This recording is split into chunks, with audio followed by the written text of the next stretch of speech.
Oh, where the heck am I? Oh no. The backrooms is a very interesting topic that has been making rounds on the internet for the past couple of years. It's mainly started from 4chan post in a long ago about some mysterious place you could end up if you no-clip from reality, and hits at you not being alone in there either. From there, people built the backrooms, which now features several universes, a list of levels, and a lot of media from places like YouTube and notably Roblox. And today I want to talk about the Roblox backroom games and how Roblox is one of the best platforms for games on the backrooms, from horror to exploration to roleplay. The backrooms on Roblox has allowed for creativity to thrive on these genres. So let's get into it. The Depths of Reality is a backrooms exploration game with 15 levels as of making this video.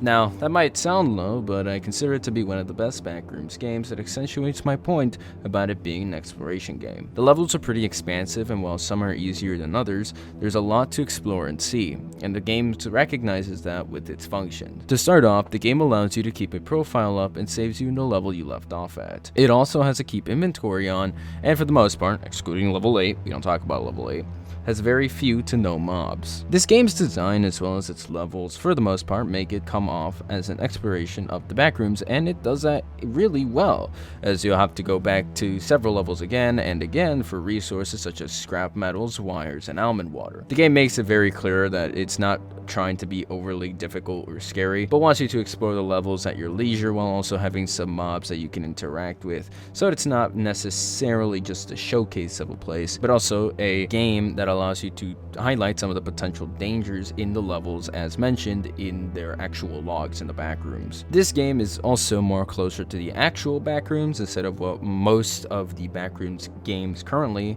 on Roblox were inspired off of, being the Kane Pixels version of the backrooms, which is something we'll see in later entries here. Considering that Kane's animations have made a huge impact on the community, it's no real surprise that people would make his story and his version of the backrooms a lot more common to see, or at least made into games, than just the regular backrooms.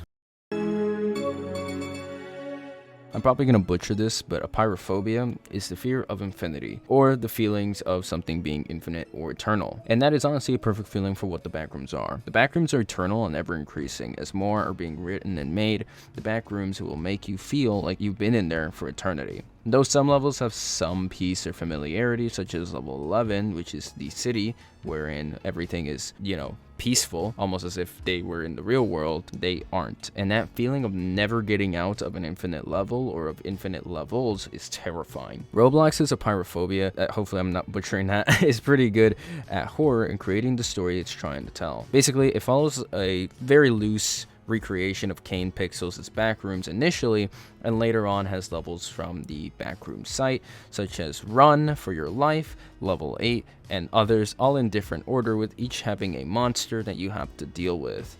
Apeirophobia is considered a horror game, and I can see why, as while the atmosphere is not always scary, and some of the monsters have much to be desired, the horror comes from the anxiety of the monsters' existence and your inability to do anything against them. At least in the Depths of Reality, the game I mentioned previously, you could make weapons as well as shields to block attacks and even kill the monsters, which typically were skinwalkers, but here you've only got a flashlight, a camera, and a dream, and none of them have any offensive capabilities against the monsters. The flashlight is typically used, obviously, so you can see around the area, and whilst you might think the camera might have some usage, such as taking a photo or something, no, it's mainly used so that way you could see things from a longer range without necessarily interacting with them, which on certain levels is really useful, and on others you basically never use it. The fact that you can't defend yourself makes the game tense, as the unknown gimmick of a monster terrifies a lot of players, mainly due to the fear of the unknown. Also, some of the monsters may not be creepy in design, as mentioned, that they have a lot to be desired, but very creepy in function. For an example, skinwalkers in the cave level are some of the most terrifying entities in the backrooms, both in the stories that have been written, but also in this game. Here, it's their function, being able to take the avatar of someone and impersonate them, giving you a false sense of safety. They can even do some stuff like whistle to lure you in and kill you.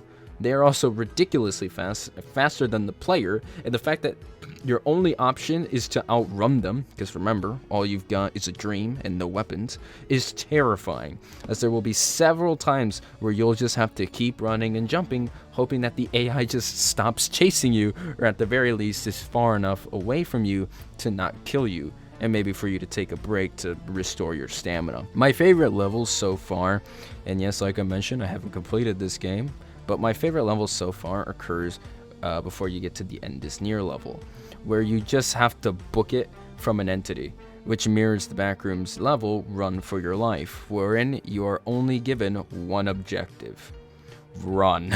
Here it's super fast paced, as the monster won't stop, and should you mess up, whether that be via the exhaustion meter and you literally can't see anything, crouching for too long, or just walking into dead ends, it's basically a death sentence. The fact that the sequence is also really long as well makes it a battle of endurance, seeing how far you can go while managing your stamina, time, and distance from the monster that's chasing you, which I believe is a Smiler. It's honestly one of the best chase sequences I have been able to play in a while, and it reminds me a lot about the Doors chase, which is also pretty good. The difference here is that this one is longer, and the Doors chase only happens for a couple of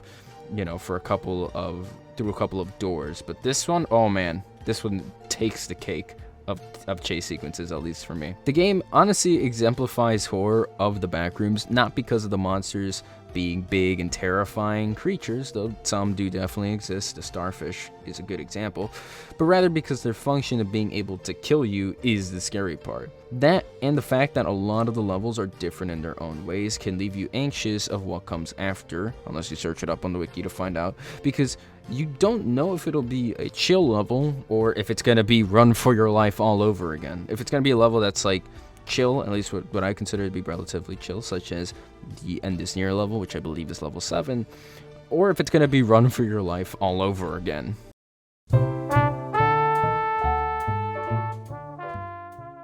The Backrooms Async is a game on Roblox that very loosely follows the events of Kane Pixels' Backrooms. If I were to describe it, I'd call it a roleplay Backrooms game, which is why it's on this part, considering that people are roleplaying survivors, async explorers, and I believe even entities as well. All of which allow for people to play and explore the Backrooms, whilst also having a story with protocol, challenges, and a role for everyone to fill. I don't have much else to say, considering that it's pretty self-explanatory, and I'd consider them very similar to something like Black Site Zeta, or any SCP roleplay game you see on Roblox. They're fun if you're already a roleplay enjoyer and just want to do something that involves the Backrooms lore. At least the Kane Pixels version of it. That's one thing you will notice a lot about the roleplay versions, however, it is going to be the Kane Pixels version. And the most I could say with these, like I said, there really isn't much, but the most I would want to say is that they are more akin to the exploration games, just with roleplay elements such as, obviously, the Async Corporation, I believe it is, being a big and prominent portion of the characters or of the game, of the characters that people are playing, or of the game itself. There's also a lot more Backrooms games that exist on Roblox. Some are good, some are bad, some are just alright, but all of them are representative of the possibility for the Backrooms to exist on Roblox. Though there have been several Backrooms games on Steam and on other sites, I think Roblox is one of the best, especially due to availability, easy coding, distinct style, and its ability to have a game available for almost any genre. The game genres that I've mentioned are not exclusive to just the Backrooms, as even other topics such as the SCP Foundation has had their fair share of games that are horror, exploration, and role-playing, and it's honestly pretty cool to see these communities come together and create a lot of awesome projects. From the ones on Roblox, to those on Steam, to even those in the official websites for both communities, such as obviously the written stories that create these levels and create these SCPs. The Backrooms is brimming with creativity, and Roblox is one of the best mediums for it to be interacted with and created. But with that ends this video. So any questions, comments, and concerns, leave them in the comment section below, and while you're down there, why not clicking that subscribe button and liking the video? Sorry this video took so long, but I hope you did enjoy it. I've been Top Hat King, and I'll see you in the next one. Goodbye.